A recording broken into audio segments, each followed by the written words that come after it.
আসসালামু আলাইকুম রহমতুল্লাহি ওয়া বারাকাতুহু।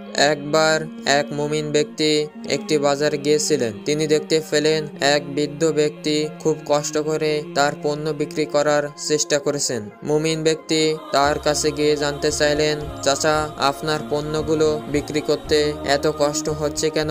বৃদ্ধ ব্যক্তি উত্তর দিলেন, বাবা, আমি দরিদ্র, আমার পণ্যগুলো কেউ কিনতে চায় না। মুমিন ব্যক্তি তখন বৃদ্ধ ব্যক্তির সমস্ত পণ্য কিনে নিলেন এবং বললেন, আপনার জন্য এটি আমার পক্ষ থেকে সাহায্য। আল্লাহ আমাদের শেখান যে দান করা এবং সাহায্য করা ঈমানের একটি গুরুত্বপূর্ণ দিক।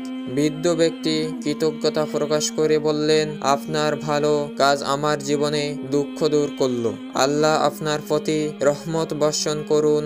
এই ঘটনাটি আমাদের শেখায় যে একজন মুমিন ব্যক্তির জীবনে সহমর্মিতা ও দানশীলতা এবং মানুষের প্রতি দয়া প্রদর্শন করা কতটা গুরুত্বপূর্ণ। একজন প্রকৃত মুমিন ব্যক্তি সবসময় আল্লাহ তাআলার সন্তুষ্টির জন্য অন্যকে সাহায্য করেন।